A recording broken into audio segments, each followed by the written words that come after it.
Did Neanderthals believe in God, the gods, or an afterlife like their Homo sapiens counterparts? We can only look at the evidence we do have and then formulate our own beliefs. Faith, the evidence of things not seen or heard in the present, only the whispers of thousands of years ago. Let's go back in time. You're standing at the mouth of a cave, ash, wind, the smell of fat from the fire. Somewhere deeper in the dark is a huddled mass, a group wailing around a body, someone they loved, protected, ate with, laughed with, and now they're gone. Did Neanderthals believe in God? Not were they smart, not could they talk. I mean belief, something invisible but real enough to shape what you do with your dead, what you wear, what you build in places no one needs to be. We don't have scriptures from Neanderthals.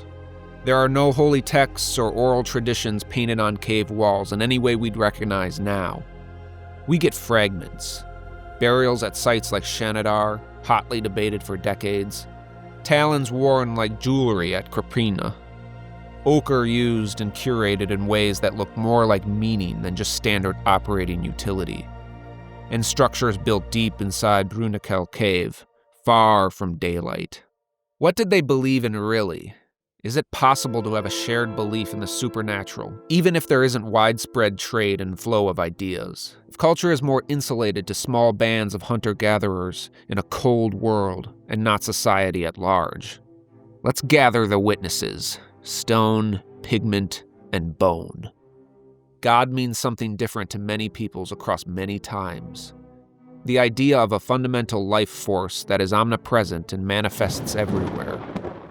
Manitou for the Algonquin peoples in pre-Columbian North America, Vishnu for the Hindus, I am that I am for the parched desert goers of Abrahamic faiths. Did Neanderthals have a concept of a force beyond their consciousness? Spirits in places, ancestors still present, taboos that can't be explained, only obeyed, forces that punish, bless, haunt, or protect. Did Neanderthals behave like a species that believed reality had a second layer? Belief doesn't fossilize. What fossilizes is what belief makes you do. If you want a case for the supernatural, you don't look for a lightning bolt carved into a wall. It's the costly actions, things that don't make obvious survival sense. That's what you look for. 3 big markers. The dead, how you treat bodies. 2, the symbolic, ornaments, pigments, and marks. 3, the unnecessary place, building or gathering deep where no one needs to be. If Neanderthals repeatedly do costly things in these categories, something is pushing them beyond just mere function. Exhibit A, the dead, Shanidar. Start with the dead, because death is where the supernatural is born. Shanidar Cave, what's now Iraqi Kurdistan, became famous because Neanderthal remains were found clustered in ways that looked deliberate.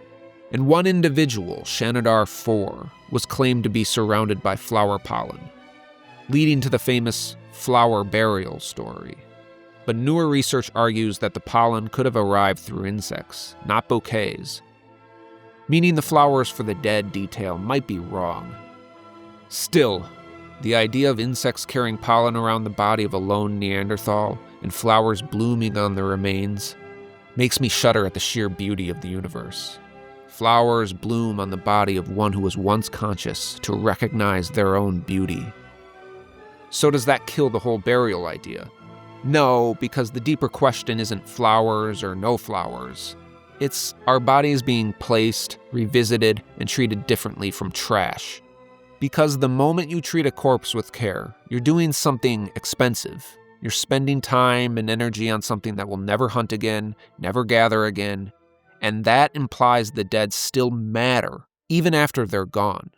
Whether that mattering is grief, hygiene, taboo, or spirit belief, that's the question. Exhibit B, jewelry. Krapina eagle talons. You want to see a symbol?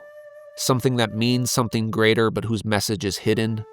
At Krapina in Croatia, Researchers documented white-tailed eagle talons with cut marks and wear patterns consistent with having been handled and likely strung, basically a talon necklace. Think about what that means. You probably don't need them to start a fire, or scrape a hide, or butcher meat, as far as we know. You wear them because they say something. Status, identity, group membership, story, fear, power, protection, or maybe a relationship with something unseen. Predator parts, their claws, their teeth, they carry a universal message across human cultures.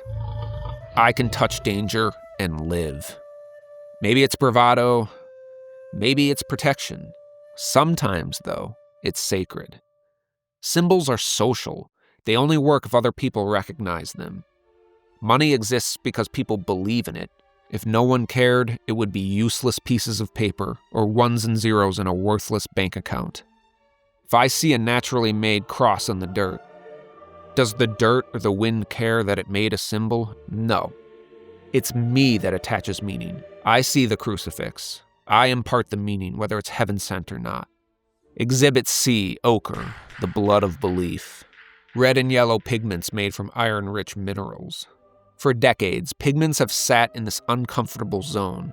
Maybe it's practical, hide processing, insect repellent, adhesives, or maybe it's symbolic, body paint, marking objects, marking people, marking events. And scholars debate whether that indicates symbolic mark-making. Pigment is portable meaning. You can carry it. You can apply it to your skin, paint it onto objects, mark a place. You can transform a body into a message. And once you can transform a body into a message, you are living in two worlds, the physical one and the symbolic one layered over it. Exhibit D, building in the Underworld. Deep inside, hundreds of meters from the entrance, Neanderthals built ring-like structures out of broken stalagmites, with traces of fire, dated to roughly 176,000 years old. Just dwell on that for a bit.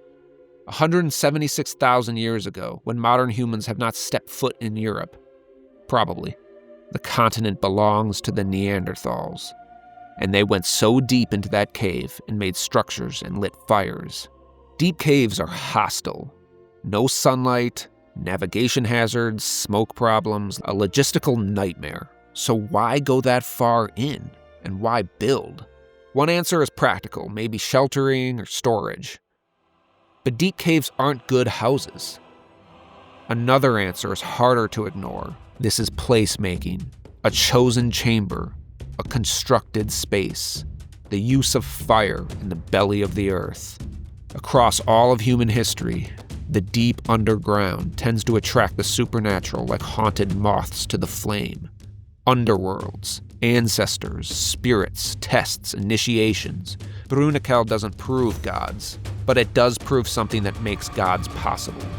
Groups coordinating for something beyond immediate survival convenience. Could there be a shared supernatural belief, even without widespread trade and flowing ideas? Yes! Trade just spreads the ideas faster, like pollen on the air, taking root. But belief grows naturally in the conscious brain. Humans, and likely Neanderthals, are pattern finders. We see agency in rustling grass. We imagine hidden causes. In a dangerous world, over-detecting agency is safer than under-detecting it. That tendency is a factory for spirits. That feeling that you're being watched, that you can sense something or someone is there. It's powerful, it's primal, and we dwell on it. Grief, fear, awe, guilt, relief. Small bands feel these intensely because everyone matters. When someone dies, the group loses a person. But it also loses so much more. It loses a role, a protector, a storyteller, parent. The need to explain and contain death is universal. Ritual transforms animal panic. It tells everyone, this is what we do now. And small bands may rely on that even more than big societies. So you don't need trade routes for supernatural belief. You just need one mind to look up at the night sky and ask, why? We have so much light pollution now. But the night sky with its multitudes of stars, the spiral arm of the galaxy clenching the night like the hand of God, would put what we see near our cities to shame. Imagine looking up at the night sky 100,000 years ago, what you would see. And once a band has those beliefs, they can persist for generations inside a single valley, insulated, local, stable, even if the outside world never hears them. Now, we should probably do the responsible thing and steelman the skeptic. The bodies in caves can accumulate naturally. Pigment can just be practical use. Ornaments can be status, not spirits at all. Deep cave structures could be utilitarian in ways we haven't imagined. And even if every artifact screams symbol, symbol does not equal theology. A necklace does not equal a priesthood. A burial does not equal a god. If the question is, did Neanderthals believe in a specific god, we just don't know. If the question is, did they believe in something beyond the visible, the case is stronger, still not proven, but stronger. Because when you see repeated costly behavior around death, symbolic adornment, pigment use that may exceed utility, and deep cave construction, you're looking at a mind that treats reality as more than meat and weather and animal migrations. But here's the haunting possibility. Neanderthals may not have had a cathedral, but they may have had the first trembling shape of the sacred, born the way it's always born, around a fire, around the dead, in a world where the darkness feels like it's listening. The starlight above feels like home.